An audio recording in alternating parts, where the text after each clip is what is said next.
Chapter 2. Continued. Never leave a trace. She must be really driven for acceptance. Probably a bit crazy, too. Gepetto nods in agreement because she knew Cyphrin. She also acknowledges Evren's correct evaluation of Cyphrin's psyche. And all she needed was a logo on some electronic junk. Gepetto muses with respect as she glances at Evren. Going straight for the jugular. Len, you scare me sometimes. Talking more to herself, Gepetto continues. Cyphrin was always into passive surveillance.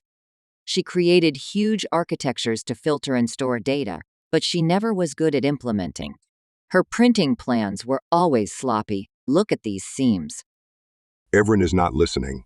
She expertly peels slice after slice of the chip away and follows minuscule data lines into huge stacks of transistors, controllers, and logic gates. Something is missing. No memory banks? Evren is puzzled by the lack of memory modules on the chip, swiping back and forth through several layers. She also misses another central component, the in-out ports. Finally, she finds a few suspicious data lines and fixes the view of the hologram. Bingo. Evren whispers. Before her eyes, the three-dimensional network of data lines narrows into an in-out port. Excitedly, she calls out, Eddie, I need your help. Gepetto looks up from her display as Evren tells Gepetto's AI, I found a functional import on this chip. You need to check the others. It would take ages manually. In her excitement, Evren forgets about Gepetto. Evren, The low, quiet voice of her mentor cuts through her explanations. do you mind sharing your thoughts first? Oh, sorry. Evren apologizes. Yes, of course. I found a port. See if we take this line. Gepetto scrutinizes the hologram with deeply furrowed brows and a twitching nose. Looking up at the ceiling, she addresses her AI. Evren is right, Eddie. We may be able to do something with this piece of junk. Do you have the pattern? You should be able to isolate the functional ports. Gepetto grins at Evren and gives her a pat on the back. Good thing. I have such competent apprentices. I'm going to make some tea and check on Pico. After Evren instructed Eddie on how to go through all possible data entry points, she turns back to the cube hologram. She zooms back out and sets a list of display filters to get a better overview of its general layout. It is like Gepetto said, nice structure but bad implementation. Evren recalls how she found the arm clip last night. It was actually a cleanup job after a botched ECOS mission. She was just eliminating traces, both electronic and physical. When she scrapped the arm clip for parts this morning, she discovered the cube inside. The Ecos. Not my taste, but the pay is excellent. Evren shrugs inside as her eyes wander over the delicate structures of the hologram. And their nemesis, the ATC. She ponders while her gaze gets lost in the multiple layers of the cube. Jeppy seems really haunted by these guys. She thinks, recalling Gepetto stories. Well, she's an old Amma, and I always ghost my traces. Her prowess is backed up by her wrecker. They've never caught her yet. It's like I ghost my life for everyone else, except a few. Evren's eyes wander aimlessly over the hologram's layers. Arya's vibrant smile passes through her mind, triggering memories of their tight embrace with Chiron. She smiles to herself knowing that both will make it in life. Arya is brilliant in her way. She's been on the Dean's list for 2 years straight. And Chiron, sweet Chiron, our Discord star. Evren's thoughts inevitably trail off to another Discord player of her school days, Corin. Like an ice-cold wind, his name exposes dark memories and the shadows of even darker memories below. Memories that are usually safely stored in Evren's subconsciousness as long as she leaves them there. Now, Evren's thoughts wander over thin emotional ice. Oh, Crow, what have you done? You had it all, and then... Each mental step takes her further back into the past. Evren's drunken tirade after the lost game, his fight with Raylan on the boat, his gruff behavior and irrational plans. Maybe the Navy was really the best that could happen to him. Maybe he can forget. Evren's thoughts about her past reach a critical mass, unhinging her mental balance. Pris, where are you? Evren was devastated after Pris's disappearance. Looking for ways to find Pris became an obsession which incidentally gained her advanced understanding of surveillance and appropriate countermeasures. Back then, school was but an afterthought. Parents were an aggravating nuisance. Only finding Pris was important. You fool. Evren scolds her younger self, reflecting on her hard times in school. Her first AI-assisted hack was a video signal of a street intersection in Dushama. They almost pinned her ID, but Evren quickly learned from her mistakes. When Arya introduced her to Raylan, her life was set on a different course. Raylan's contacts with Winslow's AI specialists, willing to show her a thing or two, exploded Evren's knowledge of AI and robotics. Some of her new contacts also offered interesting pay for simple jobs. Money she urgently needed to afford a life in the city. You only live once. Yeah, right. She recalls booze and drug-induced rampages through lush parties and luxurious clubs, boat trips on yachts that cost absurd amounts of Raylan's money.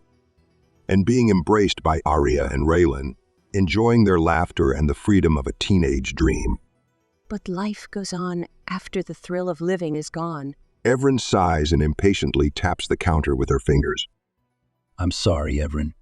It takes some time to find all ports. Eddie apologizes. What? No, it's not you.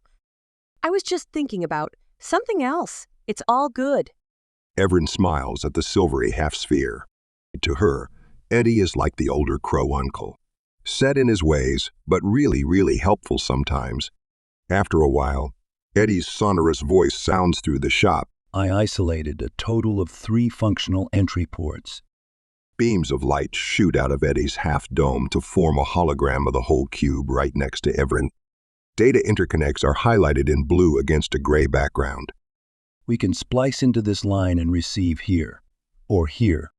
A set of blue lines starts to pulse as the cube tumbles around. Red glowing spheres appear around certain data lines. Nice. Evren surveys the hologram and squints her almond eyes. Wait, what's this? She points to a section of the cube that is filled with matrices of memory modules, stacked in grids on top of each other to form a cube itself. There they are. Evren exclaims, satisfied to find the missing memory stacks. She screens the outgoing data lines and frowns. Where are the interconnects? Eddie, check for the intercons. After a moment, the AI on the ceiling replies in a neutral voice. There is only one interconnect at this logical gate. Here. Eddie magnifies a section of the chip and a fuzzy image jitters on the hologram, a blurry picture on the atomic scale. It must have melted. Eddie points out. You can still see the gap. The lively scent of mint fills the room as Gepettia leans against the wall, stirring a large mug of tea. She nods at the hologram. A failsafe. Impressive. Fail-safe? Evren inspects the hologram again. Yes. In case of unauthorized access, that logical gate fries the interconnect. Gepettia takes a careful sip of her hot tea and points at the hologram. Someone wanted to make sure that no one can access the data. Why not fry the whole thing and be done with it? Much easier than to leave the data intact. Evren's expression of incomprehension turns into understanding as she reaches the logical conclusion. Oh. Nicely done, Evren. Gepettia smiles at her proudly. Yes, someone wanted to retrieve the cube's data, even if it had been detected. Gepettia says as she approaches the counter. Warily, she inspects the fuzzy hologram with the melted data connection, then turns to Evren. And with the blueprint, a good cryogenic freezer, and the correct wave patterns, you don't need an intercon to unlock the data. Gepettia puts her mug down on the counter and opens the heavy shielding lid of the tomograph with a grunt. Evren, this little piece of hardware holds some big mysteries. She retrieves the sample container from the tomograph and picks up the small cube with her tweezers. For one, it's a low-key surveillance chip. She explains. That thing does not want to be found. You have to know where it is. Gepettia opens a small transparent box and uses the tweezers to carefully fix the cube onto a tiny pedestal within the box. Under her magnifying glass, the tiny silver wiring looked like the limbs of a prehistoric insect. Then there is the failsafe, making sure no one can access the memory stack. Yet, the data must be so precious to them that they leave it untouched. Gepettia carefully closes the box with the cube inside and grins at Evren. And as they say, no risk it, no biscuit. So that biscuit must be mighty yummy. Sometimes Evren is at a loss about the meaning of Gepettia's proverbs. Right now, She is not in the mood for riddles. The news that data is beyond their reach devastates her. She folds her arms and stares at Gepetto grumpily. What are you saying? She asks. The data is gone because the access is fried. Gepetto places the box on the counter and asks innocently, Is the data gone? Well, no, not gone, but we can't get to it, obviously. Evren clenches her teeth, unable to see where her mentor is going with this. Aha, so that's a different problem then. Gepetto smiles invitingly at Evren. Okay, you got me. Evren sighs, lifting her arms in exasperation.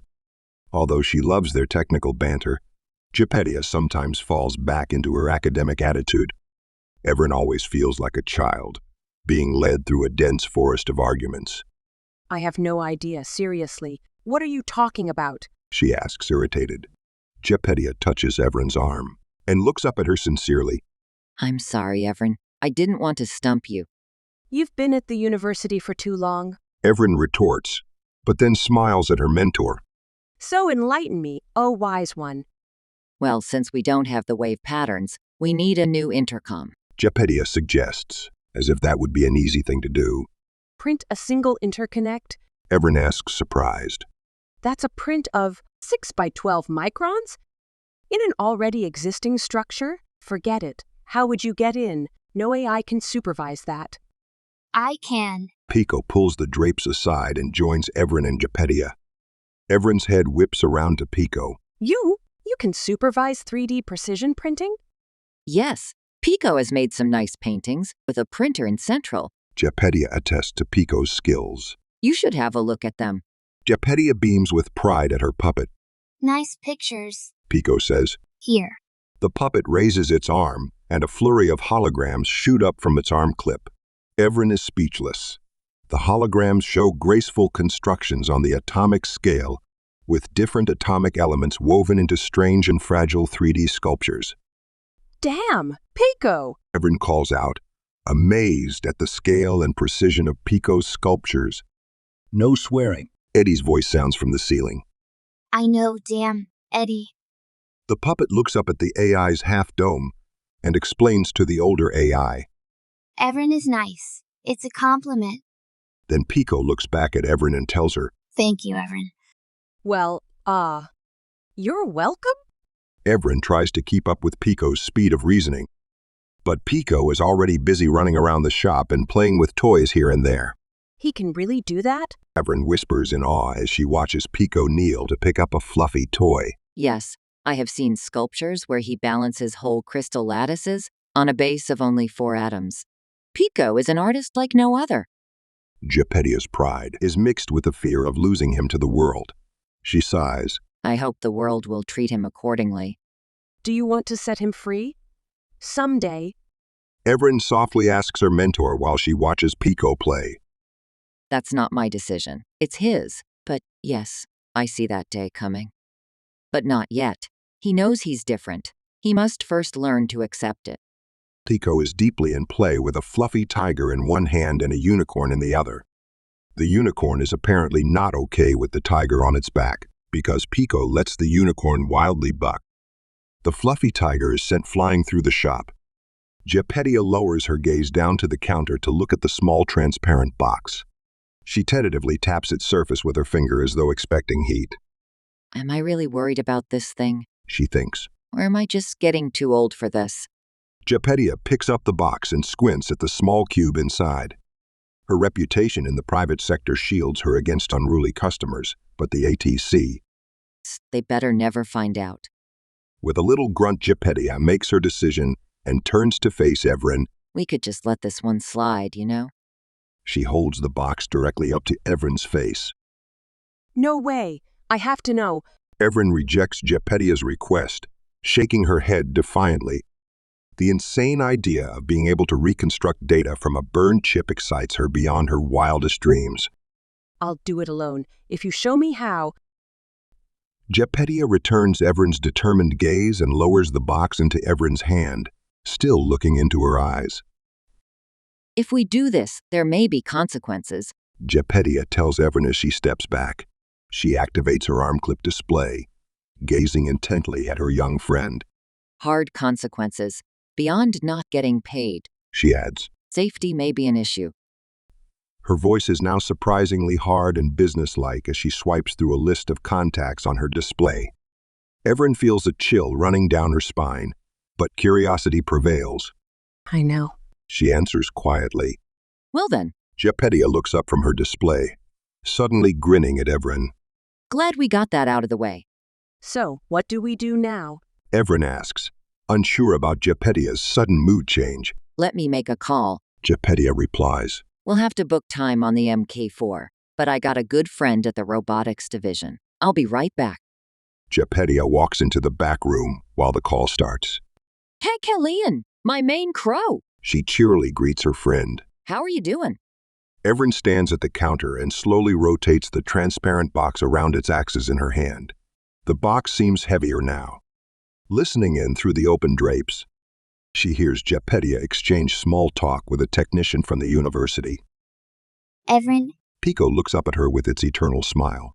Hey, Pico, what's up? Everin smiles at Pico and kneels to him. Pico's round vision sensors reflect Everin's face. why can't horses ride on tigers? Or what? Unicorn wants to ride on tiger, but tiger don't want to. Pico holds up the fluffy tiger to emphasize its point. Well, have you asked Tiger why? Everin enters insecure emotional grounds, as always in conversations with the inquisitive AI. Pico instantly replies, Tiger says no one rides tiger. Tiger says everyone rides horses. Everin's experiences with her younger brothers and sister are just faint memories of an innocent past and not much help here. Pico is different.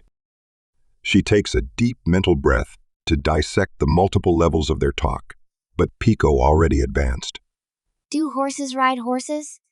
No, I don't think so. Everin replies, unsure how to guide Pico in his conundrum. She pets the fluffy tiger and tells Pico, But you know if Tiger doesn't want to, Unicorn has to respect that. But Unicorn really wants to ride on tiger. Pico insists and lifts the unicorn up high in the air. That's really difficult. How do you feel about it? Pico looks at his toys and cuddles them up to its chest. Maybe I can make tiger like. Then Unicorn is happy. The puppet's head tilts for a moment. Maybe I can make Unicorn dislike. Then tiger is happy. Pico pauses and looks back up at Everin. Is it always so hard to make everything right for your friends? Everin clears her throat and hugs the little Pico. Yes, it's always hard, especially with friends. She leans back and taps Pico's toys with her finger. But I bet Tiger and Unicorn want you to be happy too. Everin says as she smiles at Pico. And sometimes you just have to wait and things get better. Her voice trails off. Yeah, like with Raylan and Arya. Everin sighs to herself. Pico looks at its toys and then back to Everin. Thank you, Everin. You're very helpful. Pico turns away from Everin and kneels on the floor in deep silent conversation with a fluffy tiger and a unicorn. My pleasure, Pico. My pleasure. Everin murmurs as she stands up. Out of the corner of her eyes, she spots Gepedia leaning against the wall, a fresh cup of tea in her hand. Everin clears her throat, uneasy about how much of her conversation Gepedia overheard. So, what's the news? She casually asks Gepedia. I talked to Kakalian, a good friend of mine. He said he'll list us under maintenance. We're all set to use the MK4 at the university today. Gepedia turns to Pico. Pico, do you want to go out today? See the university and the city? Yes, I like. Pico lets go of its toys and gets up. It nods at Gepedia and reaches for her hand. I will help with the intercon. The MK4 is an excellent printer. Look at my legs. Well, I wanted to ask you, but you beat me to it. Gepedia laughs and strokes Pico's cheek. She turns back to Everin, beaming at her with sparkling eyes. So you want to open the black box? She asks. Find out how deep the rabbit hole goes? Yes, Amma, I'm all in. Everin replies playfully, pumping her fist. Then buckle up your seatbelt, 'cause Cassiton is going bye-bye. Gepedia grins, caught in the excitement. What a strange little puppet. There's nothing wrong with Pico. You're the strange one here.